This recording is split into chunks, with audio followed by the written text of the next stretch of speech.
any of my mother's. Sybil is dead. What? The phone's gone dead. What are we going to do? Obviously, we'll take her in my station wagon. She can spread out in the back. It's freezing rain out there. Is it? When did that start? An hour and a half ago. Well, I'm a local girl. I learned to drive and this stuff. And can you bring the car around to the front? What? Is it an automatic?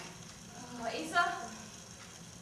Fine. Okay, my keys are downstairs. No, Asa, please. I'll just be gone a No, minute. please don't go, please, please. Charlotte, shh. Asa's not going to go anywhere, okay? He and Ann will stay right here with you. I'm just going to go get the car and then we'll get you to the hospital, okay? I'll be right back. Stay for vitals, okay? I'm fine. Careful on the steps. Okay. Please tell us what you encountered when you stepped outside.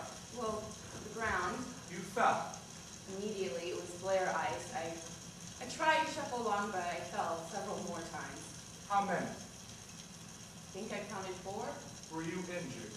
Yes, I sprained both my ankles and later found out I bruised my knees and my elbow. The photographs taken 5 days later show lacerations on the palms and fingers of both hands. Was that from falling? No. I gave up walking and I ended up crawling most of the way. It was even worse on the way back.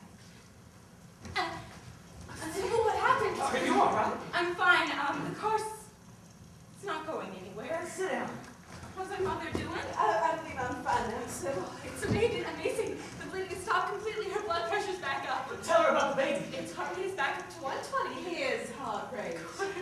Wonderful. Look at you. Your complection's back. You're not even flaming anymore. Principal, 3 of us had it worked. Well then, let's see about getting that little boy out of you. According to your statement, it was just after 2 o'clock when you went to start pushing again. Is that right? That's what it says, yes.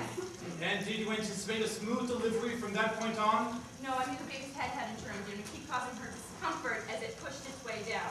And what was your main focus at that time? Was it the mother or the child? Little more. Little more. That's it. Little more. You're doing fine, Charlotte. You're doing great, Charlotte. Another You're the second. best. Another second. That's it. Another second. Yes. We'll take another little break, Charlotte.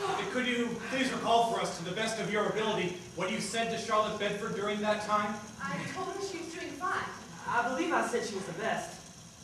And I loved her. Did you ever specifically encourage her to continue pushing? I don't believe I did. No. Why not? I was deferring to the experts, I suppose. I assume that was Sybil's decision to just tell long Mrs. Bedford should push the porch. Before what? I can't do it, Asa. I'm too weak. You can. Every time I push, it's like a knife. This is killing pain. Okay, why don't we take a little break? Oh, God. It's just a break, You're Charlotte. doing fine. And your baby's making progress. Can you feel it? He is? It'll just give you a few moments to get your strength back I up. don't have any, Sybil. We'll see how you feel after the break. And during that 3rd break, what did you do? Continue to monitor her vitals, and I did everything I could to keep the atmosphere calm, buck everyone's spirits up, including Anne's. And what was she doing at the time? She was praying mostly with the Bedfords. And did you pray? No. Really? Why not? Another second. Good. A little more. And good. So let's take another little break, Charlotte, okay? You're doing great, Charlotte. Hey, what's the matter? I told you all I can't do it. Well, your baby seems to think you can. He only needs to clear the pubic bone, and he'll be crowning. Now, what do you say to that, Charlotte? She's just catching a break. I'm not. I'm telling you. I can't push this baby out. I don't have a Charlotte, listen to me. I've birthed over 300 babies, and I've never seen a woman work any harder or who's any stronger than you. Do you understand me? And was that a true statement? Yes! You had never seen a woman stronger than Charlotte Bedford. A woman who had lost a large quantity of blood, who had been in labor for 18 hours, who was now in her 5th hour of pushing. I was referring to the strength of her determination. I see. So you weren't referring to her physical strength, is that right? I don't make a distinction between what someone's physically capable of and what they believe. Mrs. Stanley, at 4:30 on the morning of March 15th, 1984, did you believe that Charlotte Bedford had the strength of physical, spiritual, emotional, whatever type of strength it takes to deliver that baby? Sybil, I thought I heard a truck. Did anyone else hear the stand truck? I'm ready, Sybil. I want to push again. No, sir. After 2 o'clock, we didn't send out another truck till, must have been 6:30, 6:45. Why was that? There was nothing but ice with glass out there. Even the main ones, when I finally got to them, I was just crawling along the top of that center line. I didn't dare get into my own lane, or else I would have fallen into a ditch. Were there any other vehicles on the road that morning? Quite a few, yeah. Except they were all in ditches. Wasn't nothing moving for her. I got there with the safe. I can see his head. In the home stretch. Yes! You can do it. You're doing it, Charlotte. You're pushing that little boy out. You can do this. Is it standard practice for midwives to lie to their clients? You can do it. I wasn't lying. You can do it. He's coming, Charlotte. You're doing great, Charlotte. Another Did second. you really believe she was capable of delivering that child? Another second. Did you have a choice? No! He's coming now, Charlotte. He's right there. I saw her eyes roll up and close. Felt the body broken. She lost consciousness. Dear God. Charlotte? Charlotte?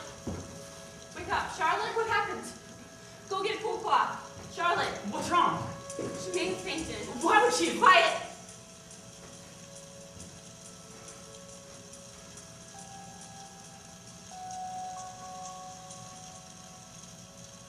Anne? What is it?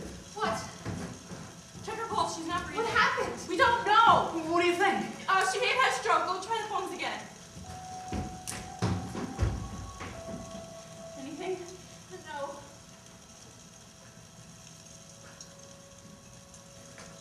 One, and two, and three, and four, and five, and six, and seven, and eight, and nine, and 10, and 11, and 12, and 13, and 14, and 15. Father. You believe she had suffered a stroke, is that right? Yes. A ruptured cerebral aneurysm, is that correct? Yes. And why did you believe that? 1 and 2 and 3 and 4 and 5 and 6 and Why 7 did you and 8 believe and that 9 and cerebral 10, the aneurysm- pushing, 11, The 12, pushing? 13, 14, yes. You believe that the pressure of Charlotte's exertions that caused a blood vessel in that poor woman's brain to burst, is that right? Anything? You believe that the hours and hours of torture you would put that woman through and finally killed her. 14, 15. No! You believe you had murdered Charlotte Bedford. No! And 1 and 2 and 3 and 4, you can't, please, and please, and please, and 10, please. 11, and 12, and 13, and 14, and nothing. Go get me the sharpest knife in your house. I thought she was going to use it to somehow save Charlotte. A tracheotomy. She was in charge. Because Sybil frightened me. She seemed almost insane. While Exeter and Miss Austin were out of the room, did you check one last time to see if the woman had a pulse? Yes. And did you feel one? No. Did you check one last time to see if she had a heartbeat? Yes, absolutely. And did you hear one? No, I did not. You did everything possible to verify the woman was dead.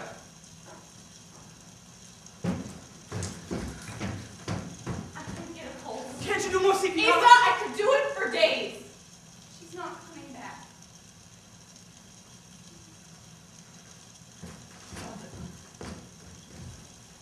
Father, I love you. Come back, please! Dear Lord, help me to understand the things. Let's go, we don't have any time. What do you mean? Your baby's only got a few moments, and we just used most of them on Charlotte. What are you going to do? Save your baby. And did she, Reverend Bedford, check one last time to see if Charlotte had a pulse or a heartbeat before she plunged a kitchen knife into your wife's abdomen? She did not. She did not.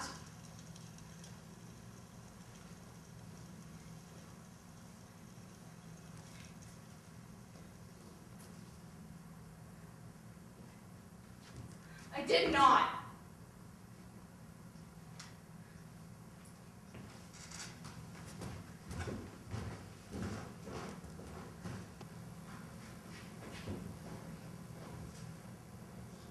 And that's mysteriously where my journal entry ends.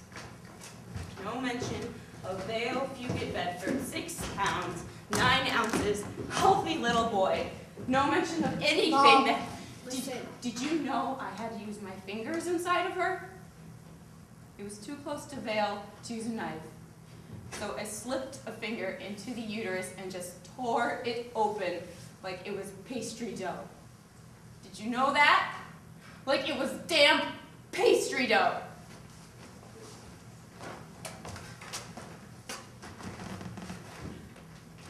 You know, a lot of people when they visit try to cheer things up.